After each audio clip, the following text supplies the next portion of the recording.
തെരഞ്ഞെടുപ്പുമായി ബന്ധപ്പെട്ട് വരാനിരിക്കുന്ന ത്രിതല പഞ്ചായത്ത് തെരഞ്ഞെടുപ്പുമായി ബന്ധപ്പെട്ട് ഉള്ള തീരുമാനങ്ങൾ എടുക്കുകയും ചെയ്തിട്ടുണ്ട്. തീരുമാനത്തിന്റെ ക്രക്സ് എന്ന് പറയുന്നത് ഏകദേശം 22,000-ഓളം വാർഡുകൾ, 16,000-ഓളം ഗ്രാമപഞ്ചായത്തുകൾ വരുന്നുണ്ട്. പിന്നെ മുനിസിപ്പാലിറ്റി, കോർപ്പറേഷൻ, ബ്ലോക്ക് പഞ്ചായത്ത്, ജില്ലാ പഞ്ചായത്ത് തുടങ്ങി മൊത്തം സീറ്റുകൾ നമ്മൾ പരിശോധിക്കുമ്പോൾ അറൌണ്ട് 22,000 ആണ്. ഈ 22,000 സീറ്റിൽ പരമാവധി സീറ്റുകളിൽ മത്സരിക്കുക എന്ന തീരുമാനമാണ് പൊതുവായി എടുത്തിട്ടുള്ളത്.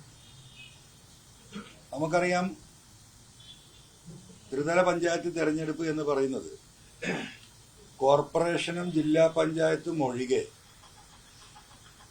ബാക്കി വരുന്ന ഗ്രാമപഞ്ചായത്തുകളും ബ്ലോക്ക് പഞ്ചായത്ത് വാർഡുകളുമെല്ലാം രാഷ്ട്രീയത്തിനപ്പുറം പ്രാദേശികമായ വിഷയങ്ങൾ, ആ വിഷയങ്ങളാണ് ആ തെരഞ്ഞെടുപ്പിൽ ചർച്ചയ്ക്ക് വരികയും ജനങ്ങൾ കൂടുതൽ പരിഗണിക്കുകയും ചെയ്യുന്ന വിഷയം. മൊത്തത്തിൽ കേരളത്തിലാകെ നമ്മൾ യാത്ര ചെയ്യുമ്പോൾ, പൊതുപ്രവർത്തകരുമായി കണ്ട് സംസാരിക്കുമ്പോൾ നമ്മൾക്ക് കിട്ടുന്ന ഒരു ഫീഡ്ബാക്ക് എന്ന് പറയുന്നത്, ഞാൻ കുറെ കാലങ്ങളായി പറഞ്ഞു വരുന്ന പൊളിറ്റിക്കൽ നെക്സസ് അത് സംസ്ഥാന തലത്തിലുള്ളതിനേക്കാളും ഗ്രാമീണ തലത്തിൽ കൂടുതലാണ് എന്ന പരാതി പൊതുപ്രവർത്തകർ ഉന്നയിക്കുന്നുണ്ട്. വോട്ട് ചെയ്ത് അധികാരത്തിലെത്തിയാൽ ആ ജനാധിപത്യ ക്രമത്തെ കറക്റ്റ് ചെയ്യേണ്ട പ്രതിപക്ഷം ആ ജോലി ഏറ്റെടുക്കുന്നില്ല എന്ന് മാത്രമല്ല, ഭരണകക്ഷിയുമായി ചേർന്ന് അവനവന്റെ പേഴ്സണൽ താല്പര്യങ്ങൾ സംരക്ഷിക്കുന്ന നിലപാട് സ്വീകരിക്കുകയും ആ നിലപാടിന്റെ ഭാഗമായിട്ട് പ്രതിപക്ഷം എടുക്കേണ്ട ജോലി പ്രതിപക്ഷം ചെയ്യാതിരിക്കുകയും ചെയ്യുമ്പോൾ സാധാരണക്കാരായ ജനങ്ങൾക്ക് നീതി നിഷേധിക്കപ്പെടുന്നു എന്ന വ്യാപകമായ പരാതി പത്രക്കാരായ നിങ്ങളെ ശ്രദ്ധയിലും അത് പെട്ടിട്ടുണ്ടാവും. അത് വലിയൊരു വിഷയമായി കേരളത്തിൽ വരികയാണ്. ഇപ്പൊ തൃണമൂൽ കോൺഗ്രസ് കഴിഞ്ഞ കുറച്ച് കാലങ്ങളായി ഉയർത്തിയ വിഷയങ്ങൾ കേരളീയ സമൂഹത്തിൽ പൊതു ചർച്ചയാണ്. നിങ്ങൾക്കറിയാം, നിലമ്പൂരിനെ പോലെയുള്ള ഒരു മണ്ഡലത്തിൽ ഈ രീതിയിലൊരു തെരഞ്ഞെടുപ്പ് നടന്നിട്ടും 20,000-ഓളം വോട്ടുകൾ തൃണമൂൽ കോൺഗ്രസിന്റെ സ്വതന്ത്ര സ്ഥാനാർത്ഥിയായി മത്സരിച്ച എനിക്ക് ലഭ്യമായതിന്റെ പിന്നിലെ രാഷ്ട്രീയം തിരിച്ചറിയാൻ നിങ്ങൾക്കും കേരളത്തിലെ രാഷ്ട്രീയ പാർട്ടികൾക്കും കഴിയണം എന്നാണ് സൂചിപ്പിക്കാനുള്ളത്. അതുകൊണ്ട് തന്നെ ഞങ്ങൾ ഉയർത്തിയ വിഷയങ്ങൾ, ആ വിഷയങ്ങൾ കേരളത്തിലെ ഗ്രാമീണ തലത്തിലേക്ക് എത്തിക്കാനുള്ള, പാർട്ടിക്ക് വളർന്നു വരാനുള്ള, എല്ലാ വാർഡുകളിലും അറ്റ്ലീസ്റ്റ് ഒരു സ്ഥാനാർത്ഥിയും അവരുടെ അനുയായികളും അവരുടെ കുടുംബങ്ങളും അവരുടെ ബന്ധുക്കളും നാളെ പാർട്ടിയിലേക്ക് ആകർഷിക്കപ്പെടാനും കേരളത്തിലെ മുഴുവൻ ഗ്രാമങ്ങളിലും തൃണമൂൽ കോൺഗ്രസിന്റെ സംഘടനാ സംവിധാനം ഉണ്ടാക്കാനുള്ള ഏറ്റവും ഗുണകരമായ ഒരു സാഹചര്യമായി ഇതിനെ രാഷ്ട്രീയമായി ഉപയോഗപ്പെടുത്താനാണ് ഇന്നത്തെ സംസ്ഥാന കമ്മിറ്റിയിലുണ്ടായ തീരുമാനം. അതിന്റെ അടിസ്ഥാനത്തിൽ ഞങ്ങൾ മുന്നോട്ട് പോവുകയാണ്.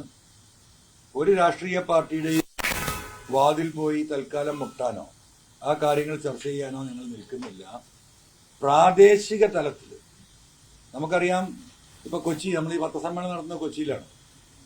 ഇവിടെ V4 കൊച്ചി എന്ന് പറഞ്ഞ സംഘടന ഈ കോർപ്പറേഷനിലുണ്ട്.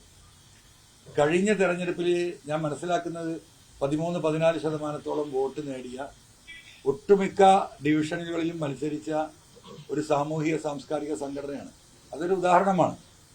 അതുപോലെയുള്ള നിരവധിയായ സംഘടനകൾ, സംവിധാനങ്ങൾ കേരളത്തിന്റെ മുഴുവൻ നഗരതലത്തിലും ഗ്രാമീണ തലത്തിലുണ്ട്. അപ്പൊ അത്തരത്തിലുള്ള സാമൂഹിക പ്രതിബദ്ധതയുള്ള സാമൂഹിക സാംസ്കാരിക ജീവകാരുണ്യ സംഘടനകളുമായി അതാത് പഞ്ചായത്തുകളിലും അതാത് മുനിസിപ്പാലിറ്റിയിലും അതാത് കോർപ്പറേഷനുകളിലും യോജിക്കാൻ പറ്റുന്ന മേഖലകളിലും ഡിവിഷനുകളിലും വാർഡുകളിലും അവരുമായി സഹകരിച്ച് ഒരു തെരഞ്ഞെടുപ്പിനെ നേരിടുന്ന സ്ട്രാറ്റജിയാണ് ഞങ്ങൾ തീരുമാനിച്ചിട്ടുള്ളത്. ഈ ഒരു വിഷയമാണ് ആത്യന്തികമായി ഇന്ന് തീരുമാനിക്കപ്പെട്ടത്. മറ്റൊരു പ്രധാന വിഷയമായിട്ട് ഞങ്ങൾ എടുക്കാൻ ഉദ്ദേശിക്കുന്നത്, നമുക്കറിയാം 3.5 കോടി ജനങ്ങളുണ്ട് കേരളത്തിൽ. ചില ജില്ലകളിലെ ജനബാഹുല്യം ആ ജില്ലയ്ക്ക് അക്കോമഡേറ്റ് ചെയ്യാൻ പറ്റാത്ത അവസ്ഥയിലേക്ക് മാറിയിട്ടുണ്ട്. ഉദാഹരണമായി ഇപ്പൊ നമുക്ക് മലപ്പുറം, തിരുവനന്തപുരം ജില്ലകൾ എടുത്താൽ 2011 സെൻസസ് പ്രകാരം 45 ലക്ഷം ജനമാണ് മലപ്പുറം ജില്ലയിലുള്ളത്.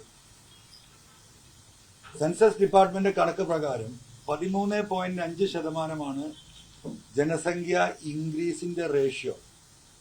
11 ശേഷം കേരളത്തിൽ സെൻസസ് നടന്നിട്ടില്ല. അപ്പൊ ഈ 13.5 റേഷ്യോ വെച്ച് നമ്മളത് പരിശോധിക്കുമ്പോൾ മലപ്പുറം ജില്ലയിൽ ഇപ്പോൾ ഏകദേശം 55 ലക്ഷം ജനങ്ങളുണ്ട്. 16 നിയോജക മണ്ഡലങ്ങളാണ്. തൊട്ടടുത്ത ജില്ല, മലപ്പുറത്തിനോട് ചാരി നിൽക്കുന്ന ജില്ല വയനാടാണ്. 2011 ഈ പറയുന്ന സെൻസസ് പ്രകാരം 8 ലക്ഷത്തി ചില്ലാനം ആളുകളാണ് വയനാട്ടിലുള്ളത്. അവിടുത്തെ ജനസംഖ്യ ഇൻക്രീസിന്റെ റേഷ്യോ എന്ന് പറയുന്ന 6.2 ആണ്.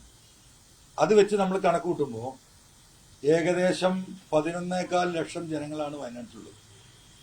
അപ്പൊ വയനാടിലെ 11.25 ലക്ഷവും 55 ലക്ഷമുള്ള മലപ്പുറത്തും ഒരു ജില്ലാ കളക്ടറാണ് ഇതിന്റെ ഭരണാധികാരി. വയനാട്ടിലെ ഒരു വ്യക്തി ഒരു പരാതി നൽകിയാൽ ഒരു മാസം കൊണ്ട് ജില്ലാ കളക്ടർക്ക് അതിന്റെ മുകളിൽ തീരുമാനം എടുത്ത് കൊടുക്കാൻ പറ്റും. എന്നാൽ മലപ്പുറത്ത് ഒരു പരാതി നൽകിയാൽ ആ ജില്ലാ കളക്ടർക്ക് ആ പരാതിയുടെ മുകളിൽ തീരുമാനമെടുക്കണമെങ്കിൽ ഏറ്റവും ചുരുങ്ങിയത് 1 വർഷം എടുക്കും. ഞങ്ങൾ അനുഭവസ്ഥരാണ് മലപ്പുറം ജില്ലക്കാർ. ഏകദേശം ഇതിന്റെ വക്കിൽ തന്നെയാണ് തിരുവനന്തപുരം ജില്ലയിൽ നിൽക്കുന്നത്. ഇവിടെ 55 ലക്ഷം ഉണ്ടാകുമ്പോൾ ഏകദേശം 40 ലക്ഷത്തി ചില്ലാനം ജനങ്ങൾ തിരുവനന്തപുരം ജില്ലയിലുണ്ട്. അപ്പോ ജില്ലാ വിഭജനം 1982 നമ്മളെ പത്തനംതിട്ട ജില്ല രൂപീകരിക്കുന്നത്. 84 കാസർഗോഡ് ജില്ല രൂപീകരിക്കുന്നത്. 41 വർഷത്തിനിടക്ക് മലപ്പുറം കേരളത്തിൽ ഒരൊറ്റ ജില്ലയും പുതുതായി രൂപീകരിക്കപ്പെട്ടിട്ടില്ല. കഴിഞ്ഞ 5 വർഷത്തെ നമ്മുടെ നാഷണൽ ലെവല് നമ്മൾ പരിശോധിച്ചാൽ 67 ജില്ലകൾ കഴിഞ്ഞ 5 വർഷത്തിനുള്ളിൽ ഉണ്ടായിട്ടുണ്ട്. കഴിഞ്ഞ 41 വർഷത്തെ കണക്ക് നമ്മൾ പരിശോധിക്കുമ്പോൾ 200 ചില്ലാനം ജില്ലകൾ രാജ്യത്തുണ്ടായിട്ടുണ്ട്. പക്ഷെ ഒരു ജില്ല പോലും നമ്മുടെ കേരളത്തിലുണ്ടായിട്ടില്ല.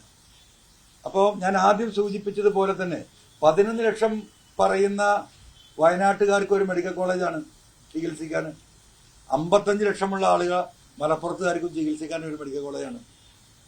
വിദ്യാഭ്യാസ മേഖല നമ്മൾ പരിശോധിച്ച് നോക്കിയാലും അങ്ങനെ തന്നെയാണ്. ഇവിടെ ഇപ്പൊ ഈ തിരുവനന്തപുരം, കൊല്ലം സൈഡിൽ നമ്മൾ പരിശോധിച്ചാൽ കുട്ടികൾ 15 തൊട്ട് 20 കുട്ടികളാണ് +1 നിങ്ങൾക്കറിയാം, എല്ലാ വർഷവും +1 ബന്ധപ്പെട്ട് ജില്ലയിൽ എന്നും സമരങ്ങളും പ്രശ്നങ്ങളുമാണ്. അപ്പൊ ചില ജില്ലകളിൽ ഈ പറയുന്ന 15 തൊട്ട് 20 കുട്ടികൾ ഒരു +1 ക്ലാസ്സിൽ പഠിക്കുമ്പോൾ മലപ്പുറത്തെ ഒട്ടുമിക്ക സ്കൂളുകളിലെ സ്ഥിതി 80 തൊട്ട് 90 കുട്ടികൾ ഈ ഇടുങ്ങിയ ക്ലാസ് മുറിയിൽ മൈക്ക് വെച്ച് ക്ലാസ് എടുക്കേണ്ട ഗതികേട് ആ ഭാഗത്ത് നിൽക്കുകയാണ്. ഇനിയിപ്പോ റവന്യൂ ഡിവിഷനുകൾ നമ്മൾ പരിശോധിച്ചാൽ മല്ലപ്പള്ളി, പത്തനംതിട്ടയിലെ മല്ലപ്പള്ളി താലൂക്കിൽ 1,39,000 ചില്ലാനം ആളുകളാണ്. അത് നേരെ തിരുവനന്തപുരത്തേക്ക് മലപ്പുറത്ത് വന്ന് പരിശോധിച്ചാൽ പെരിന്തൽമണ്ണ താലൂക്കിൽ 9 ലക്ഷത്തി ചില്ലാനം ആളുകളാണ്. ആ ഒരു വ്യത്യാസം. കോഴിക്കോട് ടൗൺ താലൂക്ക് ഏകദേശം 8.5 ലക്ഷം ജനങ്ങളാണ്. എന്നാൽ ആവറേജ് നമ്മൾ കേരളം എടുത്താൽ 2-2.5 ലക്ഷമാണ്.